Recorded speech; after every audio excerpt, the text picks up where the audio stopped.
I am here with the co-founder of the M3 conference, and we'll just say the better half, Jennifer Osteen. Hey, Jennifer. Hey. Good to have you here. We booted Dr. Paul for just a few minutes, but we have some special guests that we want to introduce you to. First is Molly Raney. Molly is the executive director for Houston Welcomes Refugees. Hi, Molly. Welcome. Good to have you here. Also with her, Cindy Wu. Cindy currently works as a program manager for the same organization, of course, Houston Welcomes Refugees. Okay, so Molly, let me start with you. Refugees, big hot topic, in some cases politically charged. Talk about the work that you do with Houston Welcomes Refugees. Sure. So like you said, it's a big hot topic, and despite that, Houston is a leader in refugee resettlement. And so here locally, our focus is helping to really alleviate that initial burden that refugees have when they first resettle, and we do that by mobilizing volunteers from churches all over Houston to come alongside the families to meet some of the initial tangible needs that they have, but also just to form friendships and form community with them as they adjust to life here. There's 1,000 questions that come to mind, but I want to start with the biggest one. Can we talk a little bit about numbers, like refugees? Like how many, let's just take the city of Houston, fourth largest city in the United States. How many refugees are coming in, and how much does that happen? So for the city of Houston, in fiscal year 2019, we saw just over 1,000 individual refugees. Now back in 2016, 2017, we were seeing closer to 2,000 to 3,000 a year, which is really just a drop in the bucket, because worldwide they estimate that there are nearly 26 million refugees around the world. Can you, in the context of what we're discussing, can you define refugee for me? Because I think some of us hear the word refugee and our mind may go to a place that maybe you're not really defining it as. Sure. So a refugee is defined as someone who has been forced to flee persecution, often because of violence or war. It's not someone who has chosen to leave their country, but they've been forced, and they've often experienced persecution, maybe for reasons of race or nationality, religious persecution, some other factors. Yeah. So, Molly, when you talked about the big numbers, but let's talk about when they actually get here. What are some of the challenges that refugees face when they are coming into a new country, a new city? Yeah, a lot of challenges. Actually, do you want to cover that? Sure. So the first is getting a job, because, in order for them to start their life anew, they have to. One of the most important pieces of integration is employment and also language. So some of the challenges are trying to do that in a very short period of time. And then obviously if they have children, getting their kids enrolled, getting all the supplies that they need for their family. There's just many challenges. Right. I've had a couple of refugee families myself that I've worked with you guys with, and it is very, very challenging even to try to help them with those challenges. There's a language barrier, there's a cultural barrier, the children, are entering new schools, like you said. So I know firsthand that is really tough.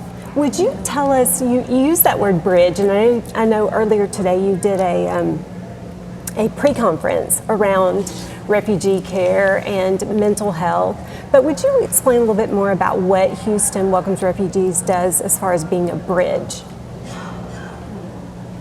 So we have programs. We have 3 major programs that help connect the Houston community to refugees. And the first is Welcome Kits, which are donations that people give to help set up an apartment. The second is move-in teams, which go to the apartment on the day of an arrival, and they set up the apartment so that when the refugees step into the home, it's already been made nice and warm for a welcome. And then we have welcome teams, and this is really the biggest bridging aspect. And these are groups of people who befriend refugees for 4 to 6 months, and they serve as cultural brokers. They serve as sometimes interpreting, navigating the system, introducing them to life in Houston. And so it's a really neat way for people who care about refugees to bridge the American culture and then the refugee culture, and hopefully meet in the middle, establish friendship, and develop reciprocal, life-giving relationships. I love that.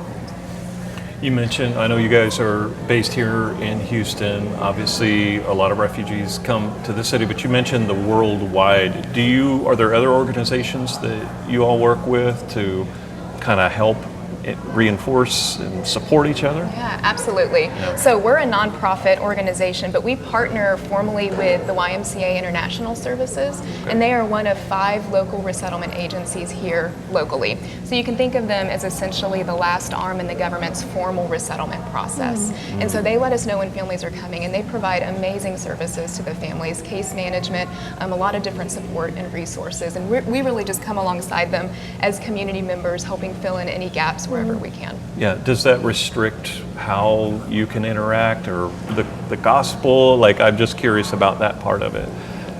Well, we try really hard to respect the refugees' culture understand. and religious background. Right. So our goal is friendship and relationship, and within that context, if we are able to show them the love of Christ through our actions, then that Right. is something that we really feel it's a privilege to be able to do. Yeah. It's one thing to say I love you, it's another thing to show that, right? Yes. Yeah, it makes a And big to be there. difference. You mentioned you work with a lot of churches. I assume that's a big part of the support that you get. Jen, you even mentioned you had some refugee families in your own home, right? I think a lot of churches in Houston come alongside you guys and work with you, and so we've been privileged to do that here at Lakewood. You know, we were talking about the challenges that they face. What are the mental health challenges that refugees face once they have relocated?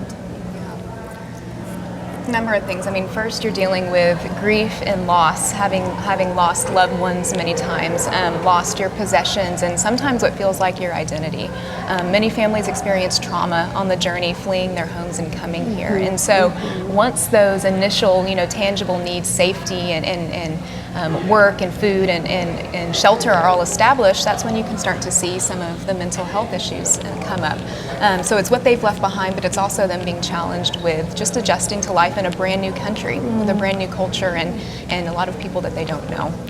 I want to add that some refugees come from honor-shame cultures where seeking professional help for mental health struggles is either taboo or done quite differently than the American system. So another challenge is sometimes recognizing that they need help and then knowing who to seek it from and feeling safe in doing that. And I think it's important to look holistically at a family of not just the parents and what they've experienced, but also the children. Sometimes they don't have access to education, so they're coming here and they're having to catch up not only on school while they're learning a new language and learning how to make friends in a new culture. It's amazing. I can imagine there are those that are watching us right now that may want to find out, like, how can I get involved? I have a heart of compassion for those that are seeking refuge. Like, what can I do? Because I don't live in Houston. I live in the Midwest where there's 5,000 people in my town. Like, how do I get involved? Yeah. I'd say be welcoming. Be welcoming to the newcomers in your town that are different from you. Find ways to make this new city, this new place that they've come to feel more like home. If you are in a city, even if it's not Houston, where you are receiving refugees, find agencies to volunteer with. You can volunteer directly with an agency. You can volunteer to teach ESL. You can touch the lives of kids by doing So after-school where do I go programs. though? Like, where do I find those agencies? Agencies? Okay. Yeah. Google agencies. What am I going to yes. get? We love Google. Right, It like- answers a lot of our questions. Yeah, if you Google resettlement agency and then the name of your city, you can often So find resettlement, answers. that's the Yes. Resettlement is the word, the yes. keyword. I gotcha. Yes, Yeah. and it'll And give for- you their contact info. And for people who live in Houston, we host orientations throughout the year. We have our schedule on our website, which is www.houstonwelcomesrefugees.com, and you can attend an orientation, learn about our programs, and then just start volunteering, pretty shortly after with refugees. You know what I love is sometimes people can't travel overseas. Right. They can't go on missions trips, but there are needs all around us. There are ways that we can serve others, and I love that really in your own backyard, in our city, in your city, there are ways that you can serve others. And it can be as Yes. simple as just sharing a meal with somebody. I mean, that's deeply honoring. Yeah. How do I do that? Cook. Do I have to cook too? Houston has great restaurants. Yeah, so that's just pick true. something up. That is true. If you're just joining us, we're coming to you live from Lakewood Church in Houston, Texas. And our guests have been talking a lot about their work with refugees that happen here. But of course, you can get the information and connect with them. We have a resource. In fact, Jen Osteen is here, Jennifer, and her team has put this incredible brochure together. And one of the things I love about the website, because I've been perusing it a lot, Jennifer, you've put a lot of resources. It's more than just a brochure that's on there. Talk about some of the resources you have available. Well, there are 90 exhibitors around the bowl, Right. and every exhibitor is listed in the handbook and on the website. And when you click on the name of that organization, it takes you straight to their site. Yep. So we're trying to get you connected, which that's Right. one of our goals is to connect you to the organizations that are doing the work. There's a nursing resource handbook on a large portion of our attendees are nurses, and so we've put together a nursing resource, and it tells you exactly who takes what kind of nurse where. It's a wonderful resource for nurses looking for places to plug in. The past 4 years are on the website from the conferences, so much. Well, there's a lot of information out there, as Jennifer just said, m3missions.com, to get this specific brochure that really kind of breaks down every session, who's going to be speaking, the topics that are going to be done. There's a great PDF on there. Go to m3missions.com/resources, and you can get that. We'd love to hear from you too. As you're sitting here watching, say hello. Let us know where you're watching from. Be sure and say your name, and also share the link. Let your friends, family members know who have some interest. We're going to be broadcasting the event all day today, and of course all day tomorrow. We have so many, literally hours of great content that I know will come your way. So we'd love to. Ladies, anything else before we take a quick break here? I guess I would just really encourage people in Houston, especially if you are the member of the church in Houston, that the Bible really teaches very strongly about welcoming the stranger. Most people are familiar with the greatest commandment, which is love the Lord your God with all your heart, soul, strength, and mind. But the second most repeated command in the Hebrew Scriptures is welcome the stranger. And so this is something that is not only clearly taught in the Bible, but it's also part of our identity as believers, that we are strangers in the earth, and so we have a special mandate to care for refugees. And so I would really encourage people in Houston to consider that. And how do the introverts among us overcome the fear of that, right? How do we do that? Rely on the Lord. I mean, He can work powerfully through you. But just step out, just take the chance, and you'll find that you'll be equally as benefited from the relationship. Yeah. Jen, we have just less than 30 seconds. Anything before we take a break? I love the work that you guys do, and I would love to see other cities have something similar to Houston Welcomes Refugees. So thanks for being with us. I'm so happy that you're here. Thank you. Thank you.